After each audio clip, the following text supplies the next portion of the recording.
Hi, this is Roger Green, host of the SurfingMASH Tsunami podcast. This week we're offering 5 conversations from episode 22, our discussion on the Healthy Livers, Healthy Lives Coalition, stemming from a presentation at the EASL Congress, joined by Ewan Schottenberg, Louise Campbell, and Coalition Chair Jeff Lazarus. From the vault, we have a discussion from 2023, how regulators and some providers hear and process patients' needs. This week's vault comes from our discussion of the public comments response to the ICER evaluation of obeticholic acid and resmetirom early in 2023. I asked a group of patient advocates how the word empathy fit into the public comments discussion. Replies range from scathing to disillusion. The episode has a robust introduction, so I'll invite my 2023 voice to take over from here. This weekend, we are offering 5 conversations from episode 19. Our review of last week's ICER public comments session on their assessment of obeticholic acid and resmetirom. Plus, from the vault, conversation 36.5 from season 3. Last July's wrap-up of our conversation about Intercept Pharmaceutical and their release of updated Regenerate data on obeticholic acid. This conversation starts by focusing on the lack of empathy our patient advocates perceived in the document, and more importantly, the live meeting. Tony Villiotti describes being astounded when 6 of 15 committee members voted in the negative to a question about whether these drugs would have an impact on caregivers' lives.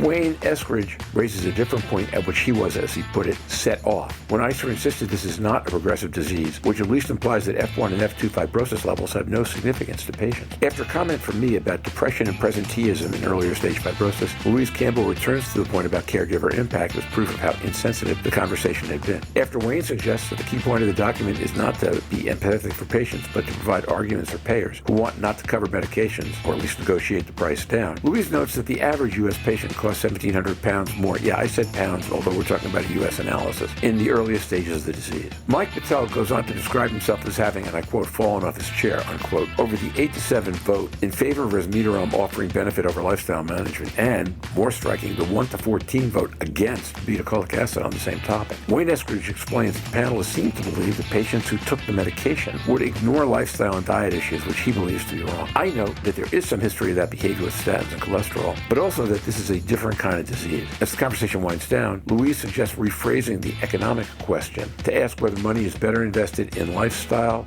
or medication, and I answer that in the U.S. we will invest in both simultaneously instead of trading off one for the other. In our first conversation on the ICER preliminary report, GLI Vice President of Liver Health Programs Jeff McIntyre said he appreciated patients having a voice, but noted that that's not the same thing as having a vote. Patient advocates' comments in this conversation make it clear exactly how wide the gap between the two is right now. Fortunately, as Veronica Miller noted during our first ICER report episode, ICER reporting has no impact on FDA decisions, but, as we discussed during this conversation, it might have an impact on payers. Progress is a long journey, so let's all keep pushing. And while you do, listen, sit back, enjoy, learn, and when you're done, join the discussion in our LinkedIn discussion group.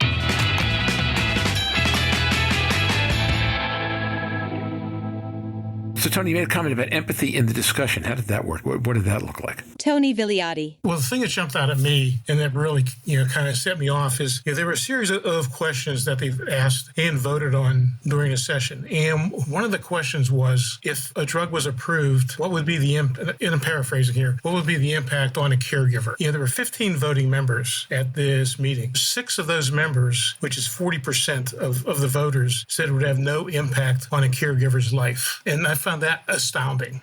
Everyone on this broadcast knows the impact this disease has not only on a patient, but on the patient's family and those that support the patient. I was kind of glad I wasn't in the room, I guess, when they went in through that part of it. That's an interesting perspective. Hey, Wayne, you're smiling. Wayne Eskridge. Well, the thing that set me off was basically they were insisting that this was not a progressive disease. F1 and F2 had no significance to patients, and that really bothered me. So that was the main thrust of the thing that got my goat, I guess, is that the consequences of rising fibrosis was just dismissed as a non-event. Louise was the person who educated me a long time ago, A, on depression, and B, on the issue of presenteeism. And I think presenteeism starts to present itself, early in the disease. You don't have to get out to advanced fibrosis to have a problem around presenteeism and quality of life scores. It struck me, now I'm thinking about lack of empathy differently. While they had data available to them, it doesn't seem to me that they took advantage of it or understood it properly. And Wayne, I'm totally tracking with you on that. Louise, before we get into the actual testimony that folks gave and why they gave that and how they felt about the process that day, any questions you want to ask or comments you want to make? Louise Campbell. You've commented on empathy, and I think it's a vital part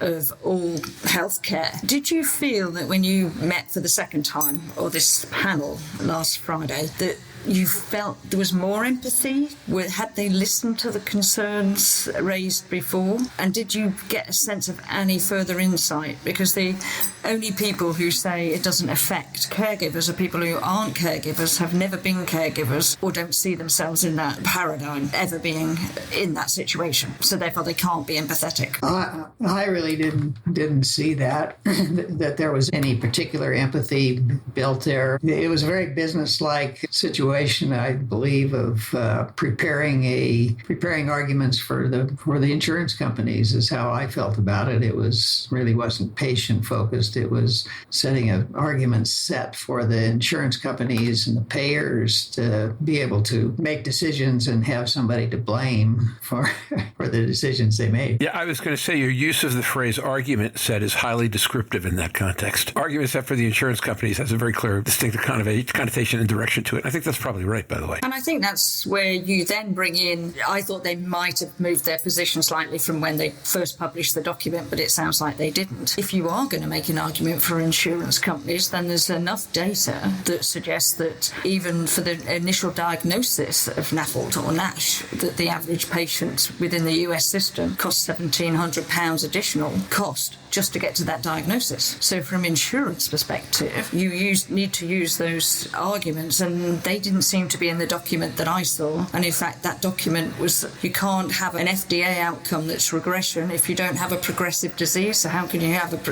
when they determined it wasn't a progressive disease? So they didn't really strike me as they knew the topic that they were reviewing, other than 2 medications. Mike Betel. I felt that my impression looking back was that the clinicians, the physicians, were way more positive than the others on the call, right? And, we can talk about the votes after if you want, but there was one that struck me the most. But there was 15 people that voted on a couple of them. And I was like, whoa, the results literally fell off my chair. Other comments, or should we let Mike talk about what drove him off his chair? Okay, Mike, what propelled you groundward? Why did I fall off my chair? One of the questions that got me, and then there was the follow-up, of course, is the evidence adequate to demonstrate that the net health benefit of resmetirom is superior to that provided by lifestyle management alone? So my interpretation of the question is, do you think that the drug is offering any benefit over doing nothing except the lifestyle management? That's what they're asking, right? So for that one, it was 8-7, barely in favor of treatment. And that wasn't bad enough. So then they did it again, and they asked the question again with obeticholic acid, and it was 14-1 no. Like 14-1. Yeah. I don't know. You're not falling off your chair, Roger. I don't know.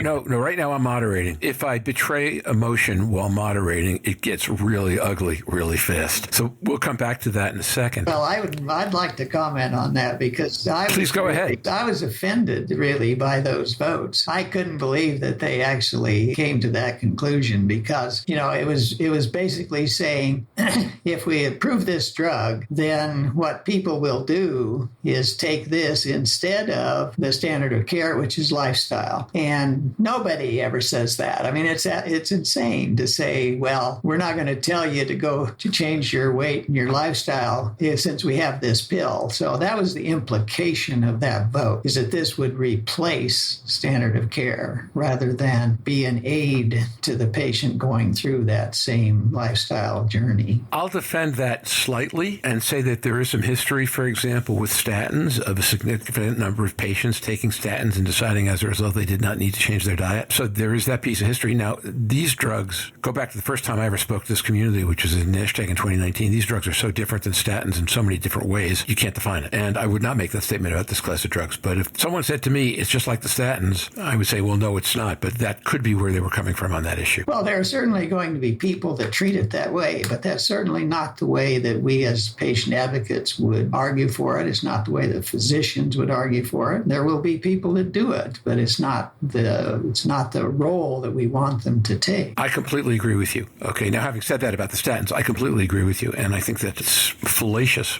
It's bogus. There's another word that begins with B that has 8 letters in it. That's the one I want to use, but I'm not. To say that for a disease that has been this starved for medication for this long, people people are going to take the disease and otherwise go on with their lives as it were. Or let me amend that. Otherwise, go back to bad diets and bad habits or never adopt good ones because now they've got a drug. That just doesn't fit this disease. That would be about lack of empathy. But back at where could data come from? I can see where someone could get there, but they'd be wrong, right? I suppose for me, it raises the question of rephrasing that question to say something along the line of, if you were to invest the same amount of money in lifestyle and changes and for the patients that you invest in the drugs, would the outcome of the drug be beneficial? That is a totally different question because we do not invest the same level of resources into saying, change your lifestyle, let's give you psychologists, let's give you dietetics, let's give you exercise programs, as we do when we develop these medications. So I think we're starting from a backward position. And I think the guys are right. Both medications have been shown to be efficacious, but they are not going to be for everybody, and we do want to promote lifestyle. So we do have to invest in that if we're not going to have to invest multiple billions just in a pill. We need to get a plethora of options, but we need to invest all the way up the system from that. So I think the questions do need to be rephrased in a comparative world, but we don't have a comparative world. You know, Louise, I think my own perspective, and I'd be interested in what you guys think, is that the reframing of the question is it certainly isn't a U.S. point of view. Because in the U.S., people are going to spend, people are going to spend a lot of money on the drugs anyway, regardless of what they do with lifestyle and other issues. So it doesn't wind up becoming a where is the better place to spend your dollars. It becomes what's the incremental benefit of doing it. And now, back to Roger.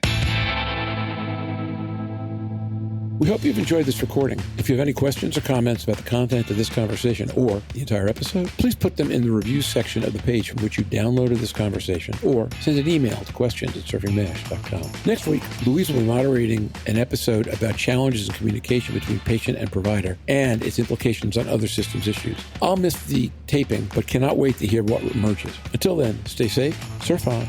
We'll see you on the podcast. Bye-bye now.